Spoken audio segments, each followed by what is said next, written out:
In 1967, Robert Meyer was one of the most powerful mob bosses in Las Vegas, controlling millions of dollars in casino operations. One August evening, he left his casino office and vanished without a trace. For 30 years, his disappearance remained one of Nevada's greatest mysteries. Then, in 1997, construction workers broke through concrete and discovered something extraordinary: Robert's 1967 Lincoln Continental, perfectly preserved and sealed inside an underground desert bunker. But where was Robert Meyer? Why was his car buried? And what secrets did that bunker hide? Robert Meyer arrived in Las Vegas in 1952, when the city was still transforming from a desert outpost into the gambling capital of America. He was 28 years old, ambitious, and connected to organized crime families back east. Robert had been sent west by his bosses to help establish mob control over the casinos that were sprouting up along what would become known as the Las Vegas Strip. He was smart, ruthless when necessary, and had a talent for making money while keeping a low profile. Unlike some mobsters who craved attention and celebrity, Robert Meyer understood that real power came from staying in the shadows. By the early 1960s, he had risen to become a major figure in Las Vegas organized crime. He didn't officially own any casinos, that would have been too visible, but he controlled significant interests in at least 3 major properties. His role was to oversee the skim, the practice of taking cash off the top before it was counted for tax purposes. This money flowed back to mob families in Chicago, Kansas City, and Milwaukee. Robert was the man who made sure that system worked smoothly, and he became very wealthy in the process. By 1967, Robert Meyer was 43 years old and at the height of his power. He lived in a large house in an exclusive Las Vegas neighborhood, drove expensive cars, and was known around town as a successful businessman. His cover story was that he owned interests in various legitimate enterprises: a construction company, a car dealership, some rental properties. In reality, these businesses existed mainly to launder money from his illegal operations. Robert was married to a woman named Linda Meyer, a former showgirl he had met in 1958. They had 2 daughters, Susan and Jennifer, who were 9 and 7 years old in 1967. To his family and neighbors, Robert appeared to be a devoted father and husband who worked long hours but always made time for his children. Linda knew her husband was involved in organized crime. That was impossible to hide completely. But she didn't know the details and preferred not to ask questions. It was the arrangement many mob wives made in those days. Robert kept his family life separate from his business, and he was careful never to bring his work problems home. But in the summer of 1967, problems were starting to mount in ways that would prove impossible to contain. The trouble began with a federal investigation. In 1966, the Justice Department had created a special strike force focused on organized crime in Las Vegas. Federal agents had been building cases against various mob figures, gathering evidence about the casino skimming operations that everyone knew about but no one could prove. Robert Meyer was on their radar. FBI agents had been following him, photographing his meetings, recording his phone conversations where possible. They hadn't yet accumulated enough evidence to arrest him, but Robert knew they were getting closer. He could feel the net tightening. There was also tension within the mob itself. The different crime families that operated in Las Vegas didn't always cooperate smoothly. There were disputes about money, about territory, about who had authority over what. Robert had recently been involved in mediating a conflict between representatives from the Chicago outfit and the Kansas City mob over control of a particular casino. He had sided with Chicago, which made him some enemies in Kansas City. Then there was the matter of Vincent Calabrese, a younger mobster who was ambitious and impatient. Vincent thought Robert was too cautious, too old-fashioned. Word had reached Robert that Vincent was talking to the bosses back east, suggesting that new leadership was needed in Las Vegas. August 15, 1967, started as a normal Tuesday for Robert Meyer. He ate breakfast with his family, drove his 1967 Lincoln Continental, a black 4-door sedan that he had purchased new just 3 months earlier, to his office at a casino where he maintained a suite. Robert spent the day handling his usual business, making phone calls, meeting with various associates. In the late afternoon, he received a phone call that seemed to trouble him. His secretary, a woman named Donna Richards who had worked for Robert for 5 years, later told investigators that Robert's mood changed after that call. He became quiet and distracted. Around 6 o'clock that evening, Robert told Donna he was going to a meeting and would see her tomorrow. He gathered some papers, locked them in his desk, and left the casino. Several people saw Robert get into his Lincoln and drive away from the casino parking lot. That was the last confirmed sighting of Robert Meyer alive. When he failed to come home that night, Linda initially wasn't too worried. Robert sometimes had business that kept him out late, or even overnight. But when he hadn't returned or called by the next afternoon, she became concerned and called some of his associates. They hadn't seen him either. By August 17th, 48 hours after Robert was last seen, it was clear that something was very wrong. Linda Meyer reported her husband missing to the Las Vegas Metropolitan Police Department on August 17th. The detective assigned to the case was a man named Frank Sullivan, a 20-year veteran who had worked organized crime cases before. Detective Sullivan knew who Robert Meyer was. Every cop in Las Vegas knew the names of the major mob figures, even if they couldn't always prove their criminal activities. Sullivan's initial investigation focused on the basics. He interviewed Linda Meyer, who said her husband had seemed somewhat stressed lately, but had not mentioned any specific problems or threats. He interviewed Donna Richards, Robert's secretary, who confirmed that Robert had received a phone call that seemed to upset him before he left on August 15th. She couldn't identify who had called, because Robert had taken the call in his private office with the door closed. Sullivan tracked down Robert's Lincoln Continental within a few days. It had been found abandoned in the parking lot of a small shopping center, about 5 miles from the casino. The keys were still in the ignition. There were no signs of struggle, no blood, nothing to suggest violence had occurred in the car. But Robert was gone. Sullivan knew from experience that when a mob guy disappeared, it usually meant one of two things. Either he had run to avoid arrest or prosecution, or he had been killed by his own people. Detective Sullivan interviewed numerous people connected to Robert Meyer. He talked to other casino employees, to known associates of Robert's, to people in the neighborhood where Robert lived. Most people claimed they knew nothing or had seen nothing suspicious. In the world of organized crime, talking to police was dangerous, so cooperation was minimal. Sullivan did learn that there had been tensions within the mob, that Robert had been involved in some disputes, but no one would give him specific details about threats or conflicts. The FBI was also interested in Robert's disappearance, but for different reasons. They wondered if Robert had decided to disappear voluntarily, perhaps fearing arrest, or maybe he had been planning to become an informant and had entered protective custody. But there was no evidence for either theory. Robert had not contacted the FBI, and there were no indications he was planning to cooperate with law enforcement. His bank accounts remained untouched. He hadn't withdrawn large amounts of cash or moved money offshore. If Robert had been planning to disappear and start a new life, he hadn't made the usual financial preparations. As weeks turned into months with no sign of Robert, the working theory became that he had been killed, probably by other mobsters, and his body disposed of somewhere in the vast Nevada desert. The case remained open but went cold. Linda Meyer was left to raise her 2 daughters alone, never knowing for certain what had happened to her husband. The years passed slowly for the Meyer family. Linda struggled financially at first. Robert had been the breadwinner, and while there was some money in accounts, there were also debts and expenses. The mob families that Robert had worked for did not take care of his widow and children, despite promises that had been made. Linda eventually got a job working as an administrator at a hotel and managed to support her daughters through their teenage years.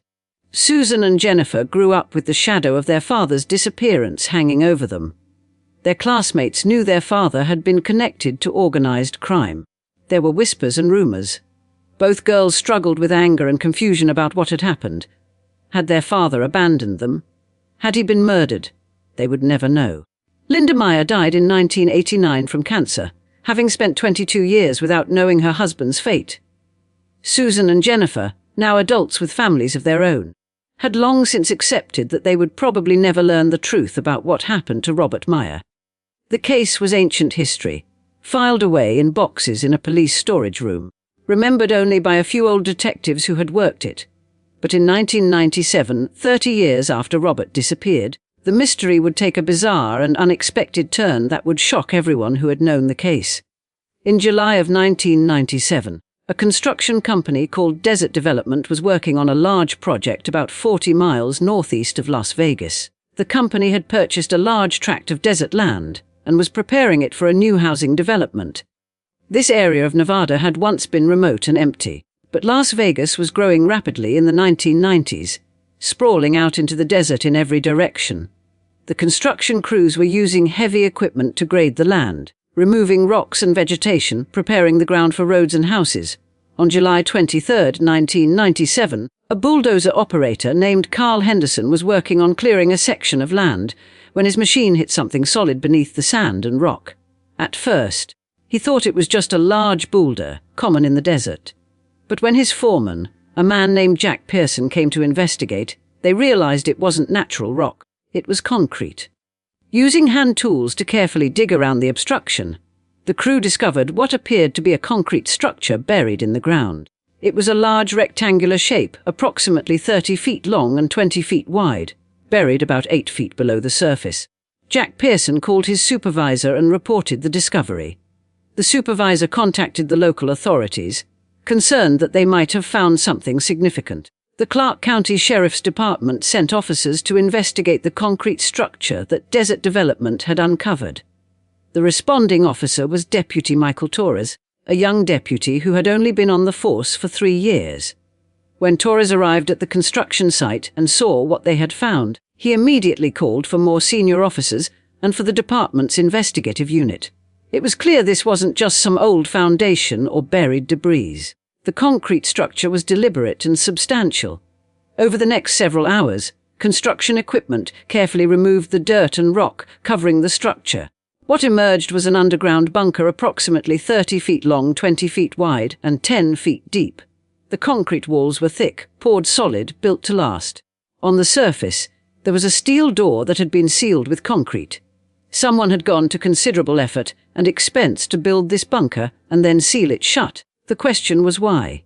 Detective Angela Martinez, a veteran investigator with the Clark County Sheriff's Department, arrived at the scene in the early afternoon. She had worked on numerous cases involving organized crime and had heard stories about the old mob days in Las Vegas, though most of that predated her career. She directed officers to carefully break through the concrete seal on the door to gain access to whatever was inside the bunker. It took several hours of careful work with jackhammers and other tools to break through the concrete seal.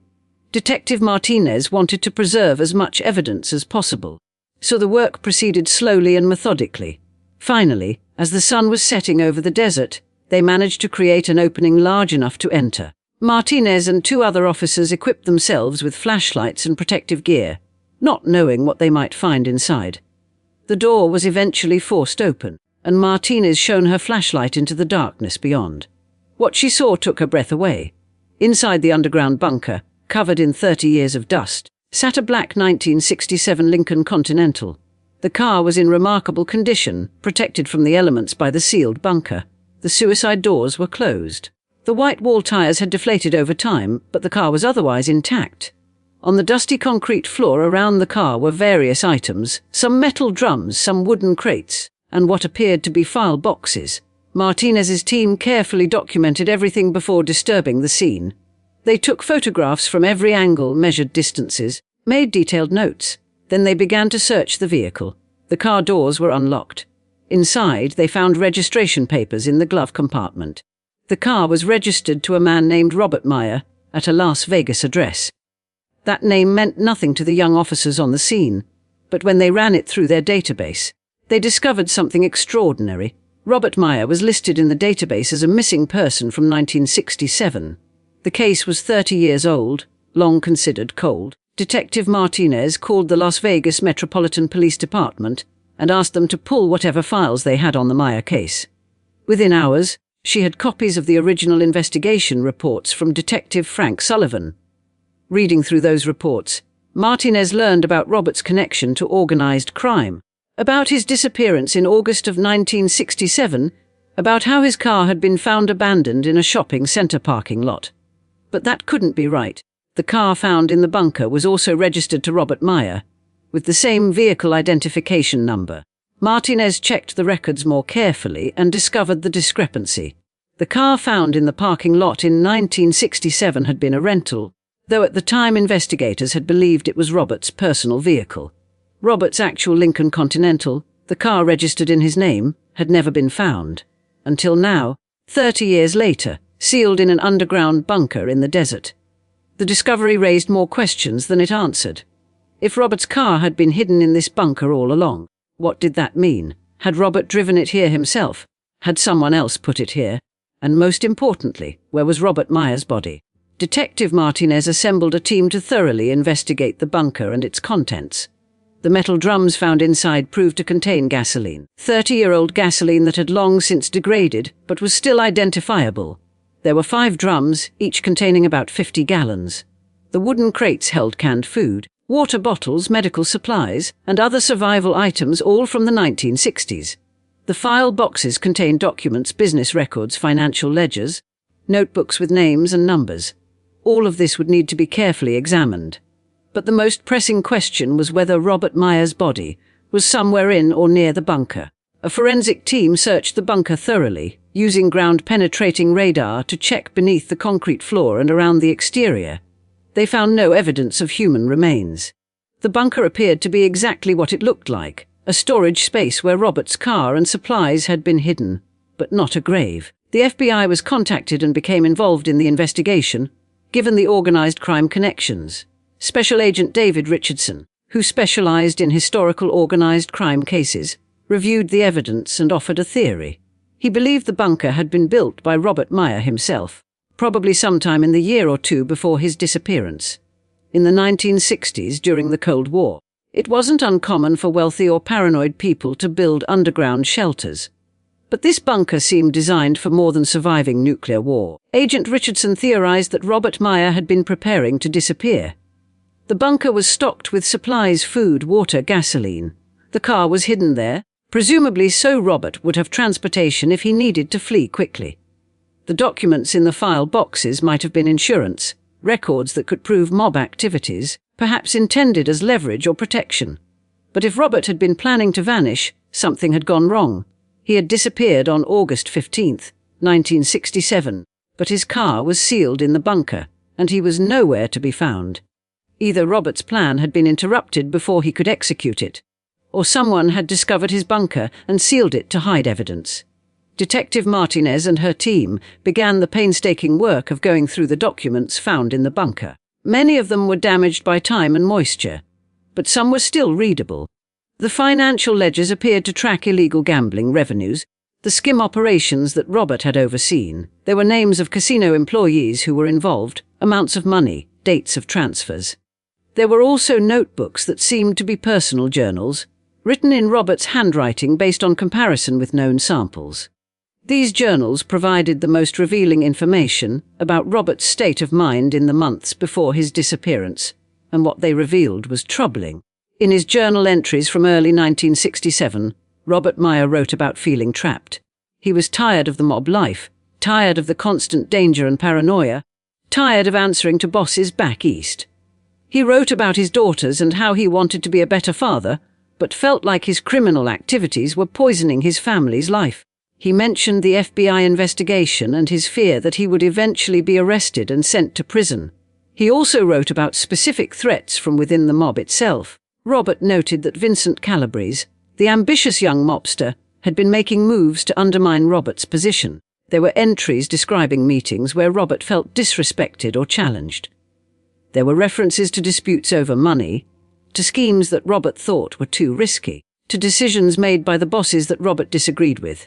In an entry dated July 10, 1967, just 5 weeks before his disappearance, Robert wrote something particularly revealing. "I've been thinking about the bunker. If things get too hot, I could disappear for a while. I have everything I need there, money, the car, supplies, documents to protect myself. Maybe I could make a new life somewhere, away from all of this. But could I really leave Linda and the girls? How could I do that to them?" This entry suggested that Robert had indeed been considering vanishing, using the bunker as his escape plan. But there were later entries that showed Robert's thinking had evolved. In early August, just days before he vanished, Robert wrote about trying to find another way out. He mentioned the possibility of approaching the FBI, of offering to testify against other mob figures in exchange for protection. He wrote that he had been gathering evidence, the documents now stored in the bunker, that could bring down several major organized crime operations. He noted that he would need immunity from prosecution and witness protection for his whole family. He seemed to be debating whether this was feasible, whether he could trust the FBI, whether the mob would find him no matter where he hid. The final journal entry was dated August 14, 1967, one day before Robert disappeared. It read, "I've made my decision. Tomorrow I'm going to make the call. I think it's the only way. I can't keep living like this, and I can't abandon my family. If I can get immunity and protection, maybe we can all start over somewhere. I know the risks, but the risks of doing nothing are worse. God help me if this goes wrong." This entry suggested that Robert had been planning to contact the FBI on August 15th to discuss becoming an informant. But according to FBI records that Agent Richardson reviewed, no such contact had ever been made. Robert Meyer had never approached the FBI, never made a deal. So what had happened on August 15th to prevent that from occurring? Detective Martinez and Agent Richardson developed a theory, based on the evidence they had assembled. They believed Robert Meyer had been planning to become an FBI informant and had gathered incriminating evidence against other mob figures, storing it in his bunker for safekeeping. On August 15th, he had planned to contact the FBI to begin negotiations. But before he could make that contact, something happened. Perhaps someone in the mob learned of his intentions. Perhaps the phone call Robert received that afternoon, the one that changed his mood according to his secretary, was a summons he couldn't refuse. They theorized that Robert had driven to a meeting that evening, possibly thinking he could still salvage the situation, possibly being forced to go. Somewhere between the casino and wherever that meeting took place, Robert Meyer had disappeared. His body had never been found because it was probably buried somewhere in the vast Nevada desert, a common fate for mobsters who betrayed their organizations. But what about the bunker and the car? The working theory was that Robert had told someone about the bunker, possibly Linda, possibly a trusted associate, and given instructions that if anything happened to him, the bunker should be sealed to protect its contents. Or perhaps someone from the mob had discovered the bunker after Robert's death and had sealed it to hide the evidence it contained. Either way, the bunker had been deliberately closed and hidden, remaining undiscovered for 30 years. The investigation into Robert Meyer's disappearance was officially reopened in 1997. But solving a 30-year-old murder case with no body and no living witnesses proved extremely difficult. Most of the people who had been involved in Las Vegas organized crime in the 1960s were dead, in prison, or had scattered across the country. Vincent Calabrese, the ambitious mobster who had been undermining Robert, had died in 1983. Other key figures from that era were similarly unreachable. Detective Martinez interviewed Linda Meyer's daughters, Susan and Jennifer, who were now in their late 30s with families of their own.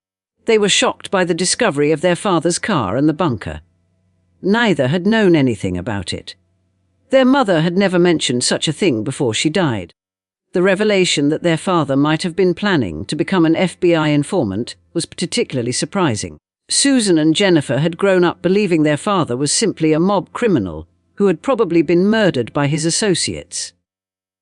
The idea that he might have been trying to escape that life, that he might have been gathering evidence to bring down the organization, changed their understanding of who their father had been.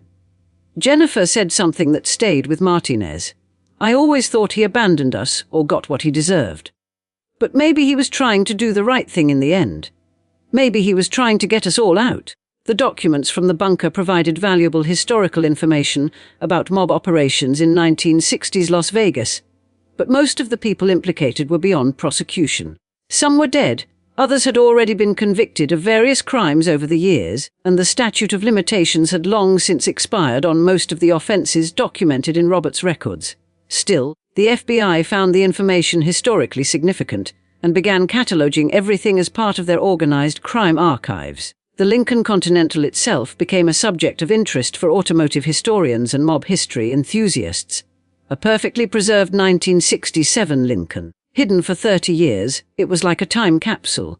The car was eventually released from evidence and put up for auction, with proceeds going to Susan and Jennifer Meyer. It sold for $75,000 to a collector who planned to restore it and display it at automotive shows. The story of the bunker and the car attracted significant media attention when news of the discovery broke. Las Vegas newspapers ran features about Robert Meyer and the golden age of the mob in Vegas. Television news programs did segments on the case. For a few weeks, Robert Meyer's name was in the news again, 30 years after his disappearance. But despite all the attention and renewed investigation, no one could definitively answer the central question: what exactly happened to Robert Meyer on August 15, 1967. Detective Martinez never closed the case, but after exhausting all investigative leads, she had to accept that they might never know Robert Meyer's exact fate. The most likely scenario remained that he had been murdered by mob associates who learned or suspected that he was planning to cooperate with the FBI. His body was probably buried somewhere in the desert, in a location that would never be found. The bunker had been either sealed by someone following Robert's prior instructions, or by mob figures who wanted to hide the incriminating documents it contained. As for who specifically killed Robert, that remained unknown. Vincent Calabrese was the obvious suspect. He had motive and opportunity, and he had died before investigators could question him. But there were other possibilities. Chicago or Kansas City mob figures might have ordered the hit. Someone Robert trusted might have betrayed him. Without witnesses or a body, the investigation could only go so far.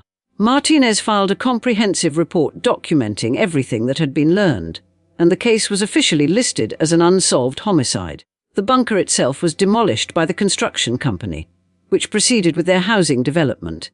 Today, there are homes built on the land where Robert Meyer's secret shelter once stood, families living their lives unaware of the history buried beneath them. Susan and Jennifer Meyer found some measure of closure from the discovery, even if many questions remained unanswered. They learned that their father had been planning to leave the mob, that he had wanted to protect his family, that his final actions suggested someone trying to do the right thing, rather than simply a criminal getting what he deserved. They discovered through his journal entries that he loved them and their mother, that he had been conflicted about his choices, that he had been trying to find a way out of an impossible situation. This didn't erase the pain of growing up without a father, or the difficulties they faced because of his criminal associations, but it provided context and understanding that helped them make peace with their family history. Both Susan and Jennifer attended a small private ceremony when their father's case was officially acknowledged as a homicide, even though his body had never been found. They placed a memorial marker in a Las Vegas cemetery where their mother was buried, adding Robert's name and the dates of his birth and presumed death. The inscription read, "Robert Meyer, beloved father and husband, may he rest in peace." It was the closest thing to a funeral they could give him, 30 years too late. The story of Robert Meyer and his underground bunker became part of Las Vegas lore, another tale from the city's colorful and often dark history. In the decade since the mob lost control of Las Vegas casinos, the city had transformed into a corporate-run entertainment destination. The old days of mob influence were history, remembered mainly in movies and books.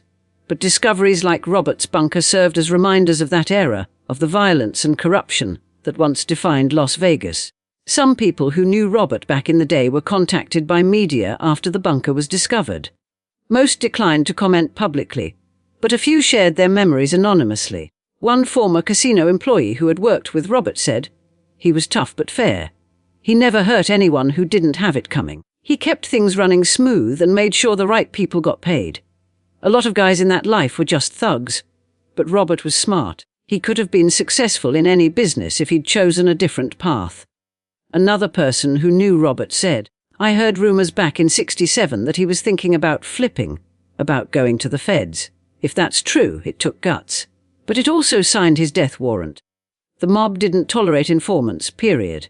They would have killed him without hesitation." Detective Martinez retired from the Clark County Sheriff's Department in 2005, 8 years after discovering Robert Meyer's bunker. In interviews conducted near her retirement, she reflected on the case and what it represented. Robert Meyer's case is fascinating because it shows the human side of organized crime.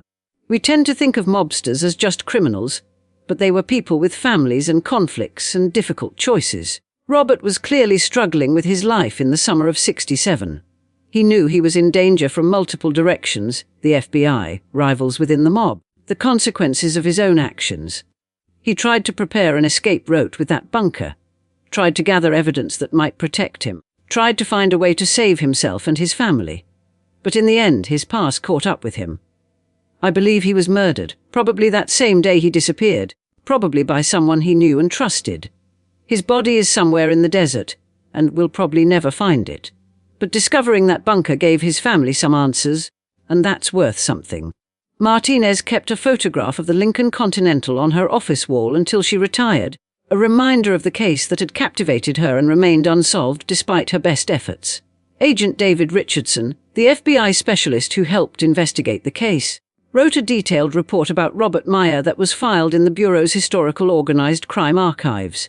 In that report, Richardson analyzed what Robert's documents revealed about mob operations in 1960s Las Vegas. The records showed systematic theft from casino revenues totaling millions of dollars per year. They documented the involvement of legitimate businessmen and politicians who were on the mob payroll. They named individuals who served as couriers, money launderers, and enforcers. Most significantly, they showed how money moved from Las Vegas casinos to mob families in other cities, creating a nationwide criminal enterprise. Richardson noted in his report that if Robert Meyer had successfully become an FBI informant and testified about what he knew, his cooperation could have accelerated the federal efforts to break mob control of Las Vegas by several years. Robert Meyer possessed knowledge that would have been extremely valuable to federal prosecutors. Richardson wrote, his position gave him access to information spanning multiple criminal organizations. His decision to gather documentation showed sophisticated understanding of what the FBI would need to build cases. Had he lived to provide testimony, the entire structure of mob-controlled casinos might have collapsed years earlier than it actually did. His death, while tragic for his family, also represented a significant setback for law enforcement efforts at that time. In the years following the bunker discovery, several books and documentaries about Las Vegas mob history included segments about Robert Meyer. His story fit into the larger narrative of how organized crime operated in the city during its golden age. Writers and filmmakers were drawn to the dramatic elements: the underground bunker, the preserved Lincoln Continental, the journals revealing a mobster's inner conflict, the unsolved disappearance. One documentary that aired in 2003 featured interviews with Susan and Jennifer Meyer, who spoke publicly about their father for the first time. Susan talked about growing up knowing her father was involved in crime, but not understanding the full extent of it. As a child, I just knew my daddy was important and people treated him with respect. I didn't know what that really meant. After he disappeared, kids at school would say things, and I started to understand he was part of the mafia. For years I was angry at him for putting us in that situation. But learning about his plans to leave that life, about the bunker and the evidence he gathered, made me realize he was trapped and trying to find a way out. Jennifer added, the hardest part was never knowing. Was he dead? Had he abandoned us? For 30 years we lived with those questions. Finding the bunker didn't answer everything, but it gave us enough to understand he hadn't just walked away. The case sparked renewed interest in other unsolved disappearances from the mob era in Las Vegas. Several other men connected to organized crime had vanished over the years under mysterious circumstances. Some of those cases were also reopened and re-examined, though none yielded discoveries as dramatic as Robert Meyer's bunker. Law enforcement and historians began to wonder if there might be other hidden structures in the Nevada desert, other vehicles or evidence sealed away and forgotten. Several amateur treasure hunters and metal detector enthusiasts began searching remote desert areas, hoping to find something significant. A few claimed to have found old bunkers or buried vehicles, but most of these turned out to be natural formations or common desert debris. The Nevada desert is vast and unforgiving, capable of keeping secrets forever. If there are other bunkers or burial sites out there, they remain undiscovered. The Meyer case remains unique in that regard, a perfectly preserved crime scene sealed for 3 decades, and then stumbled upon by construction workers expanding the city limits. The randomness of its discovery highlights how many secrets the desert probably still holds, secrets that may never be revealed simply because no one happens to dig in exactly the right spot. Some conspiracy theorists developed alternative explanations for Robert Meyer's disappearance and the sealed bunker. One theory suggested that Robert had successfully faked his death with FBI assistance and entered witness protection under a new identity. According to this theory, the bunker was sealed by federal agents to hide evidence of the arrangement, and Robert lived out his life somewhere else under a different name. Proponents of this theory pointed to the lack of a body and the suspicious timing of Robert's disappearance right when he was planning to contact the FBI. However, law enforcement and serious investigators dismissed this theory. FBI records showed no indication that Robert ever made contact with federal agents, and there was no evidence he entered witness protection. Another theory suggested that Robert had discovered the bunker rather than built it, and had been using it to hide evidence against his mob associates. According to this version, when other mobsters learned of the bunker's existence, they killed Robert and sealed it to protect themselves. This theory had some credibility, though most investigators believed Robert had built the bunker himself based on the personal nature of the items stored there. Regardless of the theories, the facts remained largely undisputed. Robert Meyer disappeared in 1967. His car was sealed in a bunker, and his body was never found. The Lincoln Continental that had spent 30 years in the bunker took on a life of its own after being sold at auction. The collector who purchased it, a man named Thomas Burke from California, spent 2 years restoring it to pristine condition. He replaced the tires, cleaned every surface, repaired minor damage, and had the engine completely rebuilt. When the restoration was complete, the car looked exactly as it had when Robert Meyer drove it in 1967, gleaming black paint, chrome trim, shining white wall tires, perfect. Burke began displaying the car at automotive shows and events, always with a placard explaining its history. The car became something of a celebrity in collector circles. People would line up to see the mob boss's Lincoln and hear the story of how it was discovered. Burke gave numerous interviews about the car and became something of an informal historian on Robert Meyer's case. He corresponded with Susan and Jennifer Meyer, sharing photographs of the restored car and keeping them updated on its appearances at shows. In 2006, Burke brought the car back to Las Vegas for a special automotive event. Susan and Jennifer attended, seeing their father's car for the first time since it had been restored. It was an emotional experience for both of them. Jennifer later said, "Seeing that car looking exactly as it did when my father owned it was like stepping back in time. I could imagine him driving it. Imagine being a little girl and riding in the back seat. It brought back memories I didn't even know I still had." Over the years, various people came forward claiming to have information about Robert Meyer's death. Most of these claims proved to be false or impossible to verify. One man called the Clark County Sheriff's Department in 2001 claiming to have been present when Robert was killed. He said Robert had been shot by Vincent Calabrese during an argument over money, and that his body had been buried in a remote part of the desert. Investigators followed up on this tip, but the man's story had inconsistencies and he couldn't provide verifiable details. Other tipsters called with equally vague or contradictory information. Some appeared to be seeking attention, others were trying to profit from the story, and a few seemed genuinely confused about what they actually knew versus what they had heard as rumors over the years. Detective Martinez, even in retirement, would occasionally receive calls from people claiming to know what happened to Robert Meyer. She learned to quickly assess which tips were worth pursuing and which were wastes of time. The problem with a famous cold case, she once explained, is that everyone wants to solve it. People convince themselves they know something, or they make up stories, or they genuinely misremember things from decades ago. You have to sort through all of that to find anything real, and usually there's nothing real to find. In 2015, nearly 50 years after Robert Meyer's disappearance, a deathbed confession brought new information to light. A former mobster named Anthony Russo, dying of cancer in a Chicago hospital at age 87, told his daughter that he had information about old crimes that he wanted to reveal before he died. The daughter contacted the FBI, and Agent Sarah Mitchell was sent to interview Russo. According to Russo's confession, which was recorded and later made part of the case file, Robert Meyer had indeed been killed on August 15, 1967. Russo claimed he had not been directly involved, but had learned the details from other mobsters. According to Russo, Vincent Calabrese had arranged the hit with approval from mob bosses in Chicago, who had grown concerned about Robert's reliability. Robert had been lured to a meeting under false pretenses, shot once in the head, and his body buried in the desert near a location that Russo could no longer remember precisely. The bunker had been sealed by Robert's attorney, a man named Gerald Foster, who had since died. Following instructions, Robert had left that if anything happened to him, the bunker should be closed to protect its contents for his family. Russo's confession answered some questions but raised others. Why had the attorney sealed the bunker but not told Robert's family about it? Investigators looked into Anthony Russo's claims and found that Gerald Foster had indeed been Robert Meyer's attorney in 1967.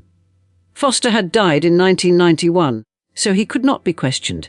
Law enforcement checked to see if Foster had left any records or notes about Robert Meyer's case, but if such documents had existed, they had been destroyed or lost over the years.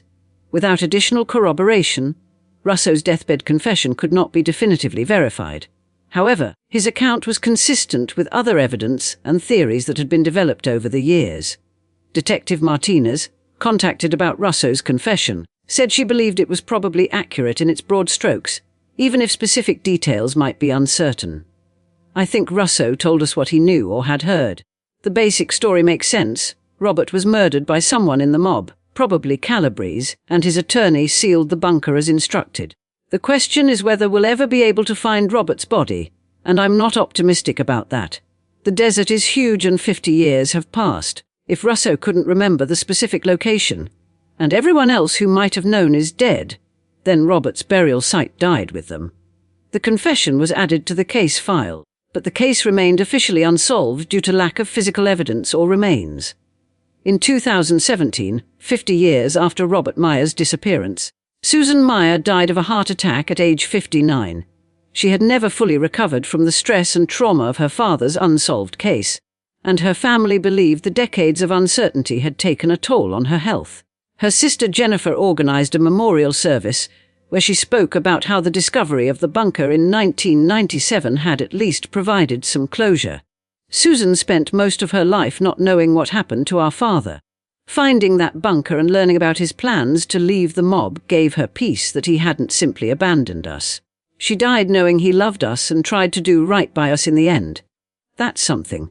Jennifer remained the last surviving immediate member of Robert Meyer's family.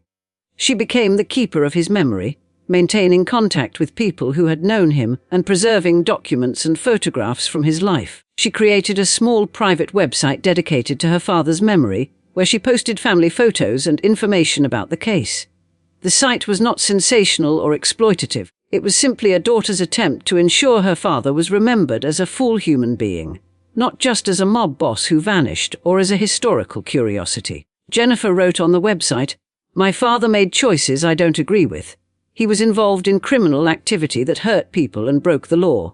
But he was also my father, and he loved me and my sister and my mother. I want people to know both sides of who he was." The bunker discovery had one more unexpected consequence in 2018. A graduate student at UNLV named Michael Chen was researching Las Vegas mob history for his doctoral dissertation. He became fascinated by Robert Meyer's case and spent months reviewing all available documents, including the materials from the bunker that were now housed in FBI archives. Chen made a request to examine Robert's journals and financial records, and after being granted limited access to certain declassified materials, he discovered something that previous investigators had missed. In one of Robert's notebooks, there was a page that appeared to be some kind of code or cipher. Chen was an amateur cryptographer and recognized the pattern as a simple substitution cipher. After working on it for several weeks, he managed to decode the message. It was a list of locations in the Nevada desert with approximate coordinates. Chen believed these might be burial sites for other mob victims from the 1960s. He contacted the FBI with his findings. Agent Jennifer Walsh reviewed Chen's work and confirmed that the decoded coordinates appeared to represent actual locations. A search operation was organized to investigate these sites, hoping to finally locate Robert Meyer's remains along with possible other victims. The searches took place over several months in 2018 and 2019. The desert search operation covered 5 locations identified from Robert Meyer's coded notes. Using ground-penetrating radar and cadaver dogs, forensic teams carefully examined each site. At the first 3 locations they found nothing. At the 4th location, about 60 miles northwest of Las Vegas, they made a discovery. The ground-penetrating radar showed an anomaly consistent with human remains buried approximately 6 feet below the surface. Excavation revealed skeletal remains of 2 individuals. Forensic analysis would later identify them as 2 men who had been reported missing in the mid-1960s, both with connections to organized crime. But neither was Robert Meyer. At the 5th and final location, about 45 miles northeast of Las Vegas, not far from where the bunker had been discovered, the search team found what they were looking for: Buried roughly 7 feet deep, wrapped in a deteriorated tarp, were human skeletal remains. The remains were carefully excavated and transported to the Clark County Coroner's Office for analysis. Forensic anthropologists determined the remains were those of a male, approximately 40 to 50 years old at time of death, who had been deceased for approximately 50 years. There was evidence of a gunshot wound to the skull. Dental records confirmed the identification. The remains were those of Robert Meyer. Jennifer Meyer received the call she had been waiting her entire life to receive. Her father's body had been found. After 51 years, the family finally knew where Robert Meyer had been all along, buried in the desert just as investigators had always suspected. Jennifer traveled to Las Vegas to formally identify her father through documentation, though the actual identification had been made through dental records and other forensic means. She met with Agent Jennifer Walsh and the forensic team to understand what they had found. The evidence suggested Robert had been shot once in the back of the head, execution style, consistent with a mob hit. He had been buried in a shallow grave in a remote area, far from any roads or settlements. If not for the coded coordinates in his own notebook, his body might never have been found. The irony was not lost on anyone involved. Robert Meyer had documented the location of his own grave, probably as part of the evidence he was gathering against the mob. He had written it in code to protect the information, but in doing so, he had left the key to finding him 5 decades later. Jennifer arranged for her father's remains to be cremated. She held a private funeral service attended by a few family members and friends. Robert's ashes were buried next to his wife Linda and daughter Susan in the Las Vegas cemetery where their memorial marker stood. With Robert Meyer's body finally recovered, the case could officially be closed as a solved homicide. The physical evidence confirmed that he had been murdered, shot in the head at close range, exactly as Anthony Russo had described in his deathbed confession. While no one could be prosecuted, all the likely suspects were dead. Law enforcement could at least put the case to rest with certainty about what had happened. Detective Angela Martinez, now retired for over a decade, was contacted by the sheriff's department and informed about the resolution of the case she had worked on years earlier. She expressed satisfaction that Robert's family finally had closure. "That's the best outcome we could have hoped for after so much time," Martinez said. "We found his body, confirmed he was murdered, and gave his family the ability to properly lay him to rest. The fact that his own notes led us to him is remarkable. In a way, Robert solved his own case from beyond the grave." Agent David Richardson, also retired, reflected on the significance of the case. Robert Meyer's story is a cautionary tale about organized crime. He got involved in that world, rose to a position of power, made a lot of money, and probably hurt people along the way. But when he tried to leave, when he tried to do the right thing, his past caught up with him. The mob doesn't let you walk away. They killed him to send a message and to protect themselves. It's a pattern we saw over and over during that era. The discovery of Robert Meyer's body and the resolution of the case generated renewed media interest in 2019. Documentaries that had covered the case earlier produced updates. News programs ran features on how the mystery was finally solved. The story of how Robert's own coded notes led to finding his grave 50 years later was particularly compelling to journalists and the public. Jennifer Meyer gave several interviews in which she talked about her relief at finally knowing her father's fate. "For my entire life, I wondered what happened to him. Was he alive somewhere?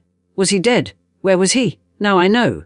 He was murdered by people he worked with, people he probably considered colleagues if not friends. His body was dumped in the desert like he was nothing. But he had the last word by leaving those coordinates. He made sure he could be found eventually. I think in some way he wanted to be found, wanted to come home." Jennifer also reflected on her father's legacy. "Was a criminal. I'm not going to pretend otherwise or make excuses for him. He broke the law, he hurt people, he was part of a violent organization. But he was also trying to leave that life when he was killed. He was gathering evidence against the mob. He was planning to become an informant.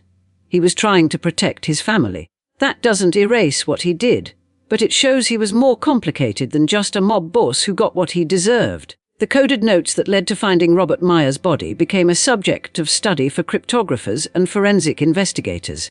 Michael Chen, the graduate student who had decoded them, completed his dissertation on the case and later published a book about the history of organized crime in Las Vegas, with a chapter devoted to Robert Meyer. Chen's work examined how mobsters sometimes kept detailed records of their activities despite the obvious risks. Men like Robert Meyer understood that information was power and protection. Chen wrote in his book. By documenting mob activities, including things like burial sites of murder victims, Robert was creating insurance. If anything happened to him, that information could be released and cause problems for the people who killed him. It was deterrent. Killing Robert meant risking exposure of secrets. But in his case, that deterrent wasn't enough. The mob killed him anyway, probably calculating that his coded notes would never be decoded or would be destroyed. They didn't count on those notes surviving 50 years and eventually leading investigators to his body. The case highlighted how even decades after crimes were committed, new evidence could emerge. Modern forensic techniques, combined with careful analysis of historical documents, could solve cases that had seemed hopeless. Robert Meyer's case went from a cold case with no body and few leads to a solved homicide with remains recovered, all because of notes he had left behind. In 2020, a small museum exhibit about Las Vegas mob history included a section on Robert Meyer. The exhibit displayed photographs of Robert, copies of documents from his bunker, and information about his case. A replica of the coded notes that led to finding his body was included, along with the decrypted text. The exhibit also featured photographs of the 1967 Lincoln Continental that had been found in the bunker, now owned by Thomas Burke, who loaned images for the display. The exhibit proved popular with tourists and locals interested in Las Vegas history. Many visitors were fascinated by Robert's story, the underground bunker, the preserved car, the coded notes, the 50-year mystery. Some saw Robert as a villain who got what he deserved. Others saw him as a tragic figure trapped in a life he was trying to escape. Most recognized that the truth was somewhere in between. Jennifer Meyer attended the exhibit opening and spent time talking with visitors who had questions about her father. She found it healing to share his story in a context that was educational rather than sensational. People should know about this history, she said. Las Vegas was built on mob money and mob violence. That's part of the city's story, and we shouldn't forget it. My father was part of that era, for better or worse. His story is worth remembering. As of 2025, nearly 60 years after Robert Meyer disappeared, his case stands as one of the most thoroughly documented mob-related disappearances from the Las Vegas Golden Age. The discovery of his bunker, the recovery of his body, and the wealth of documents and journals he left behind created an unusually complete picture of a mobster's life and death. Scholars who study organized crime frequently cite Robert's case as an example of how mob justice operated. When someone became a liability or betrayed the organization, they were killed quickly and efficiently. The fact that Robert was murdered just as he was planning to become an FBI informant shows how mob intelligence networks operated. Someone knew or suspected what Robert was planning and moved to stop him before he could act. The bunker that Robert built as a potential escape route became instead a time capsule, preserving evidence for decades. His Lincoln Continental, which he presumably planned to use for his getaway, became a museum piece. His journals and documents, meant to protect him, instead helped solve his murder 5 decades after the fact. The irony throughout Robert Meyer's story is inescapable. His careful planning, his preparations for escape, his gathering of evidence, all of it ultimately failed to save his life, but succeeded in preserving his story for future generations. Robert Meyer's legacy is complex and contradictory. He was a criminal who made his fortune through illegal gambling and mob activities. He was complicit in a system that involved violence, corruption, and exploitation. People were hurt by the organization he helped operate. Those facts cannot be ignored or excused. Yet Robert was also a man who apparently developed a conscience, who tried to extract himself from the life he had chosen, who gathered evidence against his former associates, who considered becoming an informant to protect his family. He built an underground bunker not just for himself, but to store evidence that might bring down the mob. He wrote journals expressing regret and conflict about his choices. In his final weeks, he was trying to find a way out. He failed and paid for that failure with his life. His body lay in an unmarked desert grave for 50 years while his family wondered and grieved. His children grew up without him. His wife died without knowing his fate, and one daughter died before his body was finally found. The costs of his choices rippled through decades, affecting people he loved and people he never met. When construction workers broke through concrete and discovered his Lincoln Continental sealed in that desert bunker, They uncovered more than just a car. They uncovered a story about choices and consequences, about trying to escape your past and failing, about secrets that the desert keeps until someone happens to dig in exactly the right place. Robert Meyer vanished in 1967, but his story emerged from that bunker 30 years later and continues to ask uncomfortable questions. Can someone who lived a criminal life redeem themselves by trying to do the right thing at the end? Does intention matter when the result is still tragedy? And how many other secrets remain buried in the Nevada desert, waiting for chance discovery or destined to stay hidden forever? Those questions have no easy answers, which is perhaps why Robert Meyer's case continues to fascinate us nearly 60 years after that August evening when he drove away from his casino office and into history. Some mysteries, even when solved, remain haunting. Robert Meyer's is one of them.